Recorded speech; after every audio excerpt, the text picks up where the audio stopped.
নির্বাচনের ব্যাপারে তার অতীত অনেক ইতিহাস আছে। অনেক ঘাট পেরিয়ে কিন্তু এই নির্বাচনটা হচ্ছে। এই তত্ত্বাবধায়ক সরকারের সময়ও অনেকে মনে করছিল যে ৫ বছরের মধ্যে মনে হয় নির্বাচন হবে না। বিচার হবে, সংস্কার হবে।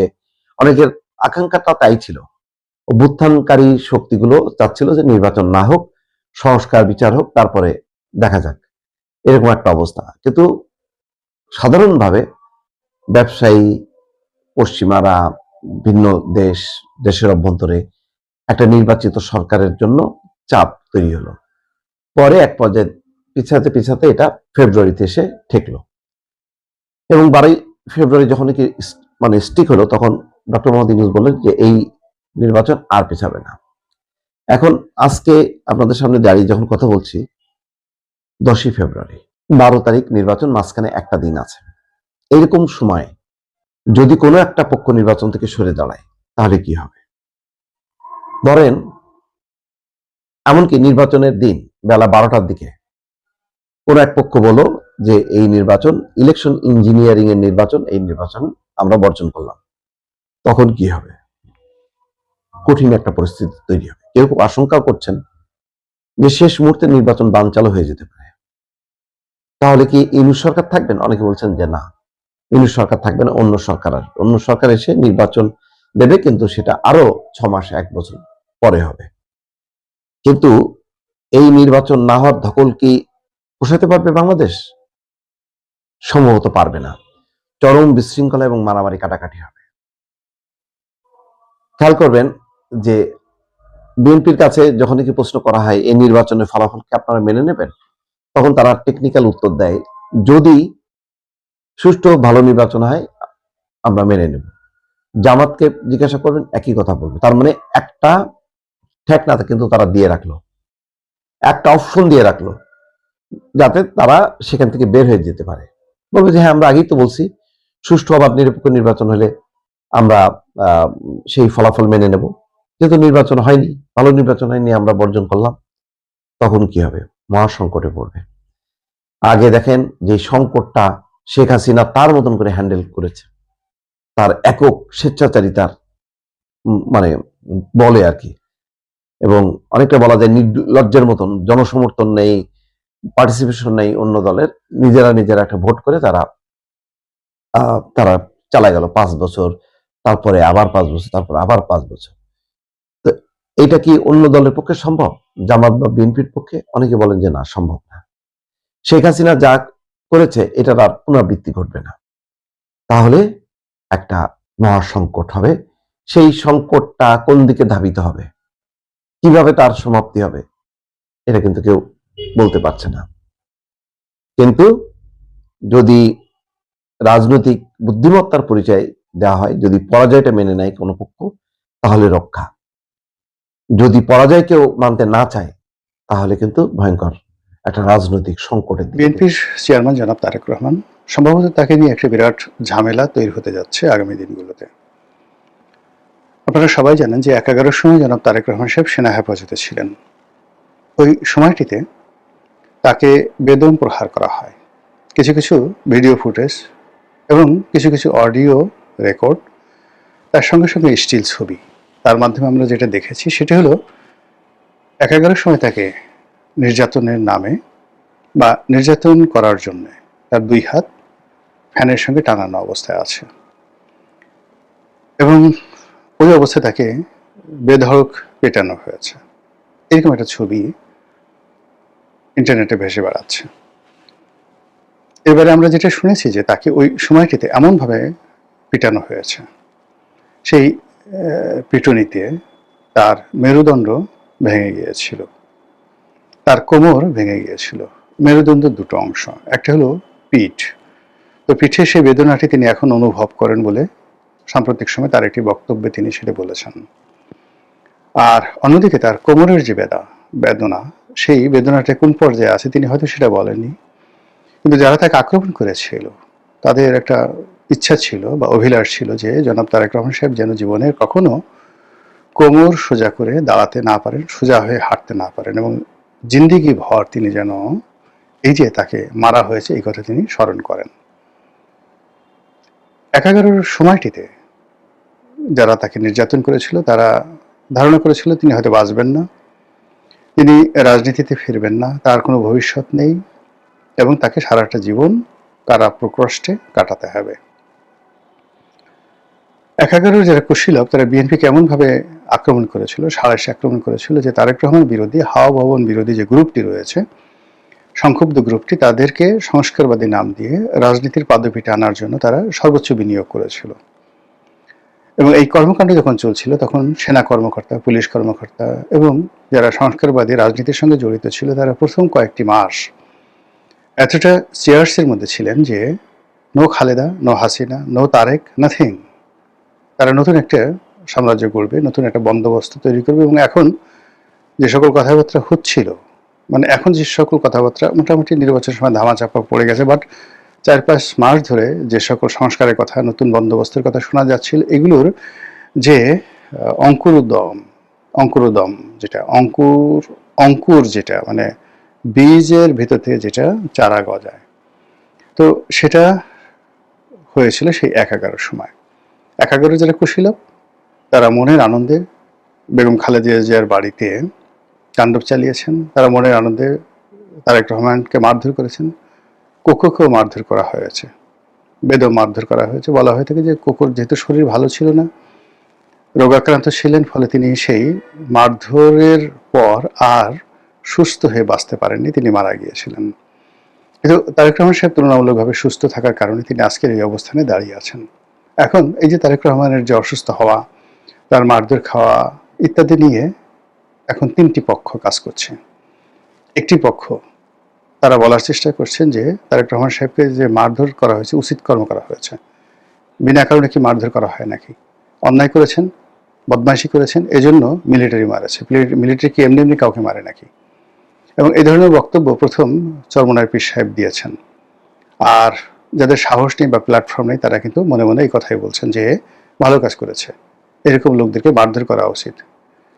এরকম একটা গ্রুপ তৈরি হয়ে গেছে এবং এই গ্রুপের সঙ্গে অচিরেই দেখবেন যে আওয়ামী লীগের যারা লোকজন রয়েছেন তারা যুক্ত হবেন এবং এই যে তাকে যে পিটানো হয়েছে, মারধর করা হয়েছে, এগুলোকে নিয়ে তারা প্যারোডি করবেন, কমেডি করবেন এবং তারেক রহমান সাহেবের যে ইমেজ যেটা আছে সেটা প্রধানমন্ত্রী হন বা যা কিছু হন না কেন ওটাকে ডিস্ট্রয় করে দেওয়ার জন্য নানা রকম ফ্যান্টাসি তৈরি করা হবে। পিনাকি আছে, পিনাকির সাথে যারা অন্যান্য যে সমস্ত লোকজন আছে তারা এটাকে নিয়ে স্যাটায়ার করবেন এবং এটার পক্ষে যুক্তি দাঁড় করাবেন যে কেন কি কারণে সেদিন মিলিটারিরা তাকে মেরেছিল। এটা একটা পক্ষ। দ্বিতীয় যে পক্ষটি, সেই পক্ষটি হলো বিএনপির তারেক রহমান সাহেবের আপনজন।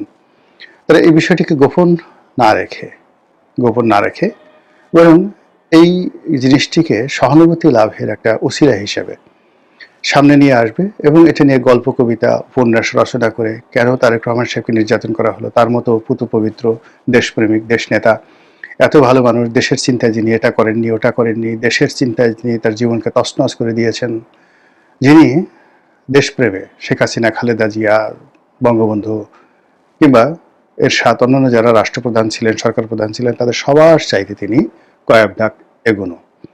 এরকম একজন দেশপ্রেমিকের গায়ে যারা হাত দিয়েছে তাদের উপর আল্লাহর গজব নাজিল হবে, ক্রিয়া পড়বে শরীরে, পোকা পড়বে, পচে গেলে পুজ বের হবে তাদের শরীর থেকে, তাদের হাত থর করে কাঁপবে, তারা দুনিয়াতেও শাস্তি পাবে, আখিরাতেও শাস্তি পাবে, আল্লাহর গজব নাজিল হবে। এই ধরনের কথাবার্তা ন্যারেটিভ একটা পক্ষ তৈরি করেছে এবং আরও করবে। যদি তারেক রহমান সাহেব ক্ষমতায় আসেন তাহলে তার প্রতি জনসমর্থন, সহানুভূতি তৈরি করার জন্য এই ধরনের কথাবার্তা বলবে। আরেকটি গ্রুপ রয়েছেন সেনাবাহিনীর মধ্যে যারা এটা নিয়ে ঘুটো করার চেষ্টা করবেন, চক্রান্ত করার চেষ্টা করবেন, ঘোটার চেষ্টা করবেন এবং তারই নমুনা আমরা দেখলাম ইকবাল করিম ভূঁইয়া, সাবেক সেনাপ্রধান। তিনি আইসিটিতে অর্থাৎ ইন্টারন্যাশনাল ক্রাইম ট্রাইব্যুনাল সেখানে সাক্ষাৎকার দিয়েছেন। মূলত তার এই সাক্ষাৎকারটি জিয়াউল হাসান, মেজর জেনারেল জিয়াউল হাসানের বিরুদ্ধে। তো মেজর জেনারেল জিয়াউল হাসান কি করে র্যাবেতে অপ্রতিরোধ্য হয়ে গেল এবং র্যাব বাহিনী কিভাবে আপনার খুন, জখম, অত্যাচার, গুম করত, এটা সাক্ষ্য দেওয়ার জন্য তিনি সেখানে এসেছেন।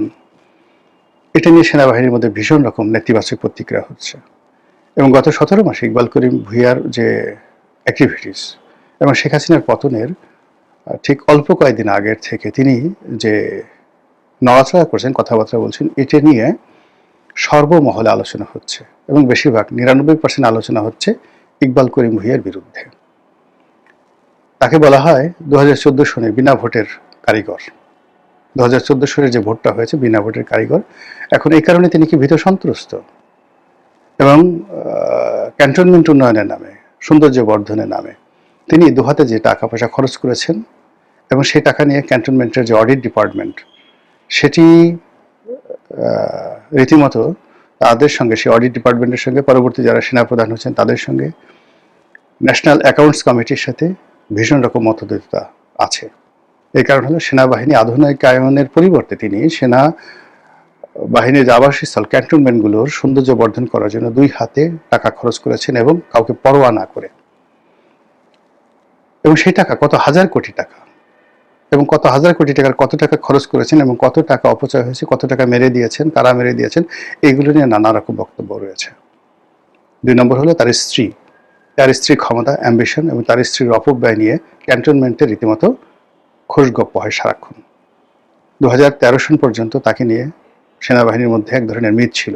তিনি যথেষ্ট প্রফেশনাল এবং জানাশোনা, ব্যক্তিত্ববান, এই ধরনের কথাবার্তা চালু ছিল। কিন্তু পরবর্তীতে দেখা গেল যে তাকে নিয়ে সেই ইতিবাচক কথা আর থাকেনি। তিনি সেনাপ্রধান হিসেবে রিটায়ার্ড করার পরে তার বিরুদ্ধে অভিযোগ, তিনি সেই শেখ হাসিনার যে পাওয়ার প্ল্যান্ট সবচেয়ে লাভজনক, এই পাওয়ার প্ল্যান্টের মালিক হয়েছেন। তিনি সেই পাওয়ার প্ল্যান্ট প্রতিষ্ঠা করেছেন কি করেননি, ডাজ নট ম্যাটার, কিন্তু তাকে একটি পাওয়ার প্ল্যান্ট শেখ হাসিনা দিয়েছিলেন এবং সেটা বিক্রি করার জন্য তিনি বিভিন্ন ব্যবসায়ীদের কাছে গেছেন। বিক্রি হয়েছে কিনা আমি বলতে পারবো না, কিন্তু তিনি ব্যবসায়ীদের সঙ্গে আলাপ আলোচনা করেছেন এবং এটা নিয়ে নানা রকম গসিপ চালু রয়েছে। তো এই সকল বিষয়ের পরে তিনি হঠাৎ করে শেখ হাসিনা বিরোধী হয়ে পড়েছেন। তারপর সেনাবাহিনীর অনেক কর্মকর্তার সঙ্গে তার দ্বন্দ্ব সংঘাত ইত্যাদি নিয়ে তিনি যেভাবে সামনে আসছেন এবং বর্তমান সেনাপ্রধান ওয়াকারুজ্জামান থেকে শুরু করে যারা এই মুহূর্তে কমান্ডে আছেন তাদের অনেকের বিরুদ্ধে তিনি যেভাবে নড়াচড়া করছেন এবং যেভাবে সাবেক সেনা কর্মকর্তাদের একটা অংশকে তিনি কনভিন্স করার চেষ্টা করছেন, এটা বাংলাদেশ সেনাবাহিনীর ইতিহাসে কখনো হয়নি। ইতিপূর্বে যারা সেনাপ্রধান ছিলেন প্রায় সবাই সেনাবাহিনীর যে ইউনিটি সেটার সঙ্গে কমপ্লাই করেছেন এবং সর্বাবস্থায় সেনাবাহিনীর সঙ্গে থেকেছেন। এই একমাত্র যিনি ঘরের শত্রু বিভীষণ হিসেবে সেনাবাহিনীর বিরুদ্ধে যে কর্মকাণ্ডগুলো করছেন, এটা আমাদের সেনাবাহিনীর জন্য অশনি সংকেত, রাষ্ট্রের জন্য অশনি সংকেত, এমনকি তার নিজের জন্য কর্মগুলো ভালো নয়। তিনি যা কিছু করছেন অন জেন্টেলম্যান গ্রাউন্ডে, ভদ্রলোকের সঙ্গে একদিনই আমার কথা হয়েছিল। ওনার সঙ্গে আমার কথা হয়েছিল রাশিয়ান দূতাবাসে, আমি যখন সংসদ সদস্য উনি তখন সেনাপ্রধান।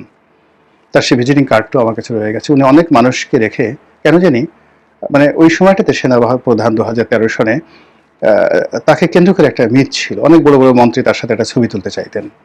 তো ওই দিন আমার সঙ্গে তার পরিচয় ছিল না, তিনি নিজেই এগিয়ে এসে পরিচয় দিলেন, কথা বললেন। তার এডিসি ছিলেন, তাকে বললেন যে স্যারকে একটা কার্ড দাও। তারপরে ছবিও তুললেন, আমার কাছে যদিও সেই ছবি নেই। অনেকক্ষণ আমাদের কথাবার্তা হয়েছিল। তার সেদিনের সে বিনয় এবং ভদ্রতায় আমি মুগ্ধ ছিলাম। তিনি টেলিফোন করতে চেয়েছিলেন বা আমাকে বলেছিলেন, দাওয়াত দিয়েছিলেন, কখনই তার সঙ্গে আমার দ্বিতীয়বার কখনো দেখা সাক্ষাৎ হয়নি। তো তিনি রিটায়ার্ড করেছেন এবং শেখ হাসিনার বিরুদ্ধে যখন তিনি সর্বপ্রথম সাবেক সেনা কর্মকর্তাদেরকে একত্রিত করে একটি মিছিল করেছিলেন বা বক্তব্য দিয়েছিলেন, ফেসবুক স্ট্যাটাস দিয়েছিলেন, লাল করেছিলেন, ওটা আমি সমর্থন করেছিলাম। আমার খুব ভালো লেগেছিল, আমি তাকে ফোন করতে চেয়েছিলাম।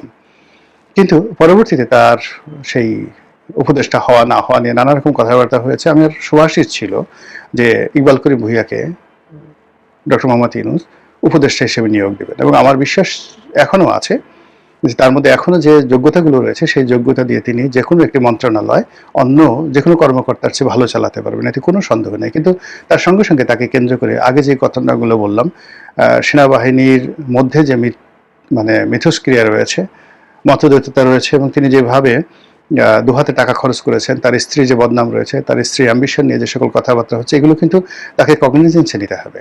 2 নম্বর হলো যে অন্যান্য সেনাপ্রধান সে প্রথম থেকে এ পর্যন্ত যত সেনাপ্রধান যে কাজগুলো কোনোদিন করেননি তিনি কিন্তু সেই কাজগুলো করছেন এবং আদালতে এসে তিনি তার একজন সহকর্মীর বিরুদ্ধে যে সাক্ষ্য দিচ্ছেন, এটা কিন্তু সেনাবাহিনী কোনো অবস্থাতে ইন জেনারেল ভালোভাবে গ্রহণ করেননি। জেনারেল জিয়াউল হাসান সম্পর্কে সেনাবাহিনীতে অনেক নেতিবাচক প্রতিক্রিয়া রয়েছে। জিয়াউল হাসানের কর্মকাণ্ড, তার যে শেখ হাসিনার সঙ্গে অতিরিক্ত দহরম মহরম, আওয়ামী লীগের প্রতি তার অতিরিক্ত আনুগত্য, এটা সেনাবাহিনী কখনো পছন্দ করেনি, এমনকি ডিজিএফআই পছন্দ করেনি। তো ওটা ভিন্ন বিষয়। জিয়াউল হাসানের বিচার চলছে, প্রচলিত যে বিচার, সে তার পাশাপাশি আবার আইসিটিতে তার বিচার চলছে। তো সেখানে ইকবাল করিম ভূঁইয়া সাক্ষী দিলেও কিছু আসতে যেত না, না দিলেও আসতেও যেত না, কোনো কিছু আসতে যেত না। ওটা জিয়াউল হাসানের যে পরিণতি, সেই পরিণতি তাকে ভোগ করতেই হতো বা হবে। কিন্তু একজন সেনাবাহিনীর প্রধান তার অধীনস্থ কর্মকর্তার কাছে কতটা অসহায় ছিলেন, কতটা দুর্বল ছিলেন, জিয়াউল হাসানের প্রতি তার কতটা ম্যালিজ ছিল, প্রেজুডিস ছিল, এটা এই সময়টিতে এসে তিনি সেটা না দেখালেও পারতেন। এর কারণ হলো পিতার কখনো কোনো অভিযোগ থাকে না। Being a commander in chief, তিনি তো আসলে সকল সেনা কর্মকর্তাদের পিতা। তো সে পিতা হিসেবে তিনি যদি তার সন্তানের বিরুদ্ধে অভিযোগ করতে আসেন, এবং বিশেষত তার যখন কমান্ড ছিল সেই সময়টাতে, এটা তো আসলে তার এক ধরনের ব্যক্তিগত দুর্বলতা, ব্যক্তিত্বের দুর্বলতা, কমান্ডের দুর্বলতা। সেনাপ্রধান হিসেবে তিনি রাজনীতির কাছে হার মেনেছিলেন। সেনাপ্রধান হিসেবে তিনি যে নিরাপত্তা উপদেষ্টা ছিলেন, সেই শেখ রেহানার যে তারেক সিদ্দিকী দেবর, তিনি, এবং জিয়াউল হাসানের মতো কর্মকর্তা বা আকবরের মতো কর্মকর্তা, জেনারেল আকবর যারা ডিজিএফআই প্রধান ছিলেন, অন্যান্য যারা ডিজিএফআই প্রধান ছিলেন, তাদের উপর যে ওনার কোনো কমান্ড ছিল না, এটা আসলে এই সময়টিতে এসে বলাটা কারোর জন্যই সম্মানজনক নয়, নিরাপদ নয়। কিন্তু সেই কাজগুলো তিনি করে যাচ্ছেন, এবং সবচেয়ে বড় ব্যাপার হলো তিনি তার এই কর্মে রাজনীতির সম্পৃক্ততা ঘটানোর জন্য তারেক রহমান সাহেবকে জড়িয়ে ফেলেছেন। তিনি বিএনপির নেতাকর্মীদের সহানুভূতি চাচ্ছেন, তিনি তারেক রহমান সাহেবের দৃষ্টি আকর্ষণ করতে চাচ্ছেন। এজন্য তার সেই জবানবন্দিতে ১/১১ সময় তারেক রহমান সাহেবের যে যাকে বলা হয় নির্যাতন, তাকে যেভাবে ডিজিএফআই কর্মকর্তা যারা আছেন তারা মারধর করেছে, এই কথাগুলো তিনি এখানে উল্লেখ করেছেন। ফলে কি হলো, তার উদ্দেশ্য নিয়ে, তার ভবিষ্যৎ গন্তব্য নিয়ে সবাই চিন্তিত। তিনি কি খুব অস্থির? তিনি কি খুব ভয় পাচ্ছেন? তিনি কি খুব কিছু আশা করছেন? নাকি তিনি সেনাবাহিনীর সঙ্গে, ডিজিএফআইয়ের সঙ্গে তারেক রহমান সাহেবের একটা যে সম্পর্ক, এটা নষ্ট করতে চাচ্ছেন, নতুন একটা বিরোধ ঘটাতে চাচ্ছেন? এর কারণ হলো তিনি যতবার এই কথাটি বলবেন তারেক রহমান সাহেবের বিষয়টি, আমরা সমাজে যেই গল্পগুলো আমরা শুনছি, কাহিনীগুলো শুনছি, ঘটনাগুলো শুনছি, সেগুলো শোনার সঙ্গে সঙ্গে ইকবাল করিম ভূঁইয়ার যে বক্তব্য, সেই বক্তব্য মূলত ডকুমেন্টারি, এবং আদালতের সেই বক্তব্য, এবং সেই বক্তব্য নিয়ে যদি আদালত বিষয়টি কগনিজেন্সে নেয় এবং নথিপত্র, কাগজপত্র দাবি করে, তাহলে সেনাবাহিনীর সঙ্গে, বিএনপির সঙ্গে, ডিজিএফআইয়ের সঙ্গে বিএনপির সঙ্গে যে সম্পর্ক, এটি পার্মানেন্ট খারাপ হয়ে যাবে।